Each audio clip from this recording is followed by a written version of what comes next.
Hello everyone. आज की class में हम सीखेंगे बिना सब्जेक्ट वाले सेंटेंसेस, जैसे सोच कर बताती हूँ, चख कर बताती हूँ, देख कर बताती हूँ, पूछ कर बताती हूँ। सबसे पहले समझिए, किसी भी सेंटेंस में सब्जेक्ट का मतलब होता है काम करने वाला।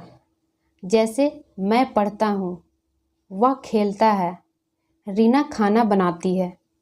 यहाँ मैं, वह, रीना सब्जेक्ट है, लेकिन कई बार हम बोलते समय सब्जेक्ट बोलते ही नहीं।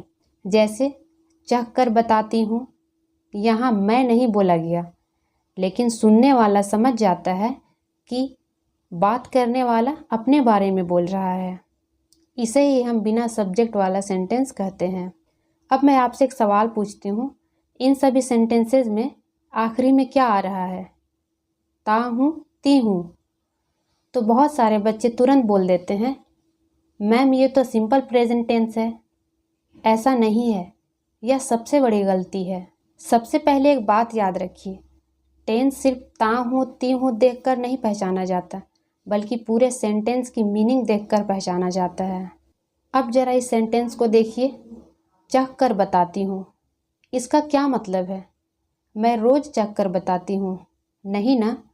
इसका मतलब है पहले मैं चखूँगी, उसके बाद बताऊँगी। यानी यह फ्यूचर में होने वाला काम है, इसलिए इंग्लिश में यहाँ विल आएगा।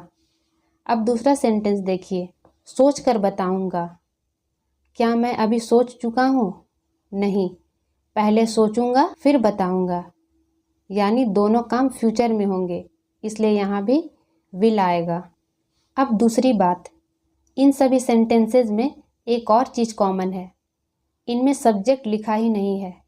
जैसे चख कर बताती हूँ, यहाँ मैं कहीं नहीं लिखा है, लेकिन हमें समझ में आ रहा है कि बोलने वाला अपने बारे में बोल रहा है।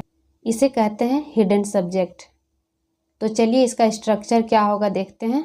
सबसे पहले आता है सब्जेक्ट, यानी काम कौन करेगा। क्योंकि हमने अभी सीखा कि पहले एक काम होगा, उसके बाद दूसरा काम होगा, इसलिए यहाँ फ्यूचर का भाव है, इसलिए विल आएगा। फिर आता है लेट यू नो।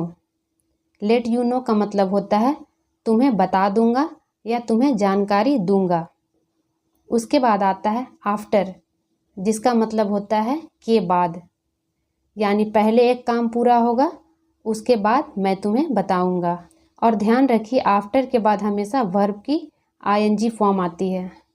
जैसे थिंक, थिंकिंग, टेस्ट, टेस्टिंग, सी, सीइंग, आस्क, आस्किंग।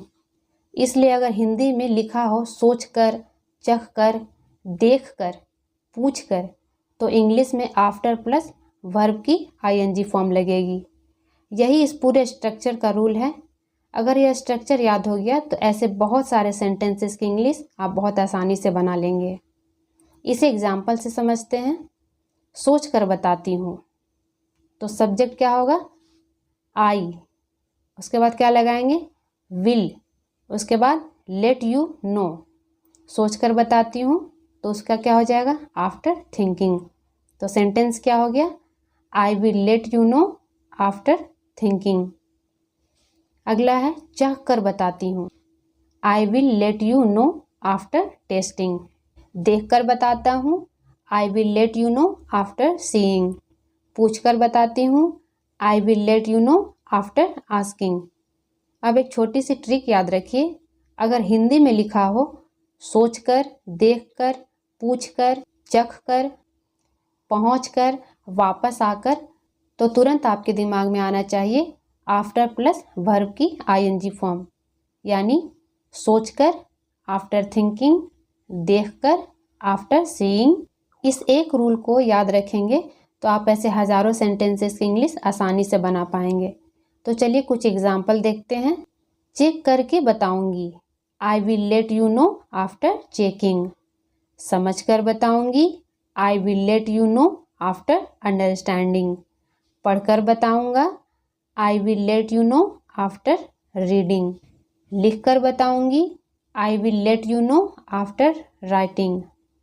पहुँच कर बताती हूँ, I will let you know after reaching. वापस आकर बताता हूँ, I will let you know after coming back. उससे पूछ कर बताती हूँ, I will let you know after asking. उससे बात करके बताती हूँ, I will let you know after talking to him. अब आप सोच रहे होंगे कि टॉकिंग टू हिम लगा जबकि आस्किंग के साथ टू नहीं लगा। तो देखिए, इंग्लिश में हर वर्ब का अपना रूल होता है। कुछ वर्ब सीधे ऑब्जेक्ट लेते हैं, जैसे आस्क, कॉल, मीट। इसलिए हम कहते हैं ask him, call me, meet her. लेकिन टॉक ऐसा वर्ब है जिसके साथ हमेशा टू लगता है, इसलिए कहते हैं talk to him, talk to her. इसे रूल की तरह याद रखना पड़ता है। उम्मीद है आज का टॉपिक आपको अच्छे से समझ में आ गया होगा। अब इसकी प्रैक्टिस ज़रूर कीजिए और कमेंट करके बताइए कि खाकर बताती हूँ और पढ़कर बताती हूँ कि इंग्लिश क्या होगी। वीडियो पसंद आई हो तो लाइक, शेयर और सब्सक्राइब ज़रूर करें।